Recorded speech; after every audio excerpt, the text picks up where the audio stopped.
Hi folks, Ron Bishop here. Welcome back to another part on how to think like a winner. This is part 2. And on part 2 I want to talk about thoughts. What are thoughts? Well, thoughts are energy. In fact, everything in the world is energy. Have a look around you. Everything that you see was created by a thought. Even your own body was created by a thought. It was created by the thoughts of your parents. Thoughts turn into things because they're full of energy. Everything has energy in it. Let's give me an example here. A tree was not always a tree. It was a seed in the ground. But somebody had a thought to plant that seed in the ground. And it grew. It became a tree. Someone else had a thought to cut the tree down. Another person had a thought to turn it into timber. Another person had a thought to make it into a table. So everything is thoughts. Ideas, right? Thoughts are things. Thoughts become things because they're energy. Now, everything has energy in it. A rock is nothing more than energy, vibrating at a certain level. Now, our thoughts vibrate and pick up on other people's thoughts. Let me explain this to you in a different way. Some years ago I went to a seminar and they told us that whatever we wanted in life, to take a picture of it and put it up where we would see it every day.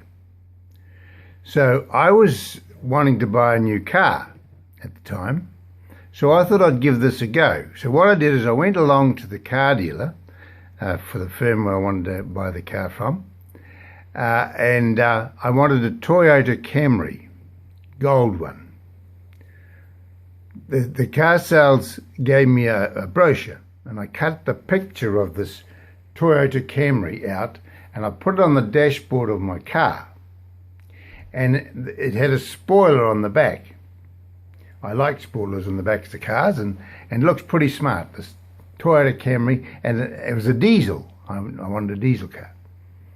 So I drove around with this photograph on the dashboard of my car. So every time I got in the car, I saw this picture of the car that I wanted to have.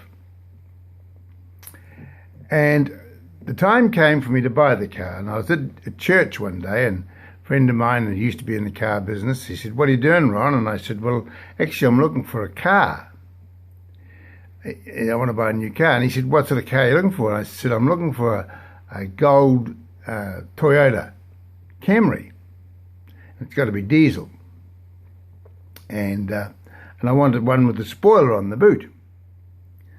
Well, he said, "One of those just came into our panel shop the other day." And I said, "What's it doing in the panel shop?" And he said, "It's getting a spoiler put on the boot."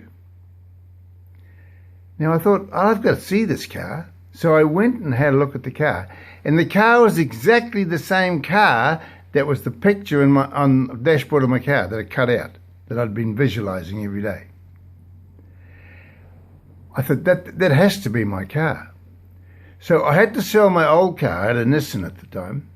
So I advertised my car for sale. I got one reply.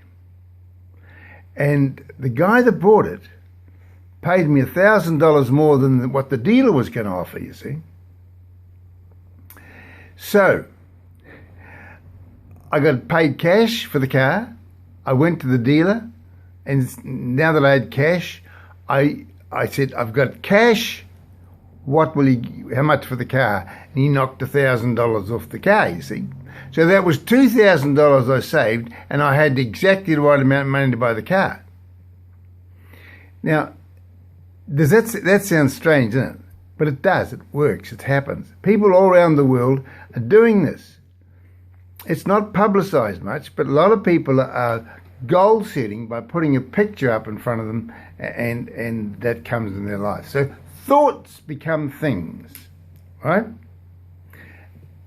Now, the way to test this out is to finding car parks. I can get a car park outside anywhere I want to go. And here's how I do it. I say to myself, there's a car park right outside where I want to go. If I want to go to the hospital, it's hard to find a car park at the hospital, but I can find a car park every time, because I say to myself, there's a car park for me right outside the hospital. There's a car park for me right outside the hospital. Now, I'll drive around the block and there's no car park. Then I'll drive around again and come back, and a person will get in their car, back out, go away and leave a car park for me. It works every time. Try it. It works.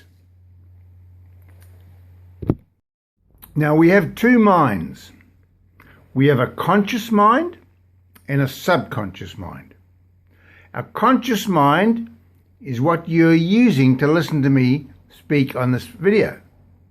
You're listening consciously. Our subconscious mind, you don't know what's going on, but it's working for you all the time. It's your lifeblood. It's pumping the blood around your heart, around your body. It keeps you alive. Your subconscious mind never sleeps. The conscious mind goes to sleep, but the subconscious mind doesn't go to.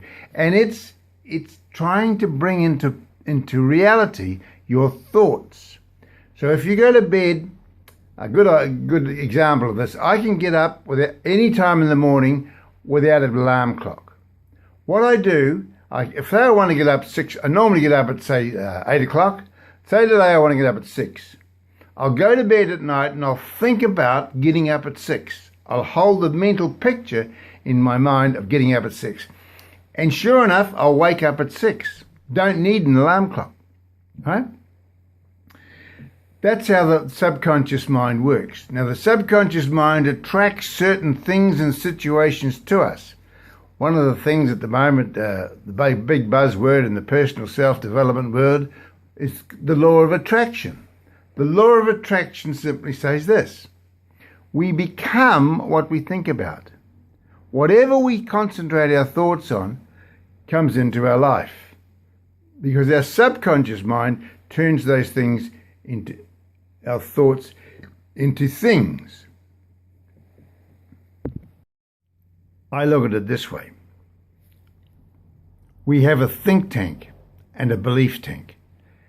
In our head is our think tank, which is our conscious mind. I call it our think tank, right? We also have a subconscious mind, which is in our heart, and I call that the belief tank. So we think with our head and we believe with our heart, okay? Think with your head, believe with your heart. Two minds are better than one. You think with your head and believe with your heart. Now, it's what you believe that determines what happens to you. Let me tell you a story. There's a bloke once, a lot of runners had tried to run a mile in 4 minutes. Many men had tried to run a mile in 4 minutes, but no one could ever run a mile in under 4 minutes, right? Until one day, a man by the name of Roger Bannister believed he could run it in under 4 minutes. So he ran the mile in 3 minutes 59 seconds. 3 minutes and 59 seconds. Now, once he did that, a week later, there was another man called John Landy who run the mile at a faster pace, faster than Roger Bannister. And the word got out that you could now run a mile in less than 4 minutes. Now today, amateurs can run a mile in 4 minutes, right? It's the belief.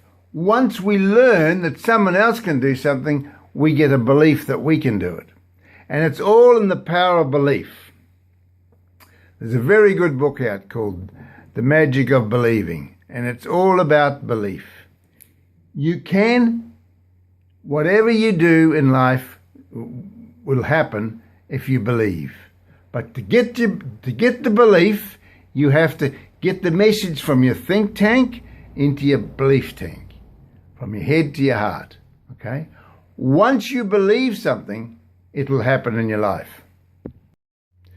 This is the end of part 2. I'm going to close this now and into part 2. In part 3, I'm going to start talking about how do we influence our subconscious mind. How do we get the message from the conscious mind into the subconscious mind? So look forward to that. So till tomorrow then, I'll see you later. Bye-bye.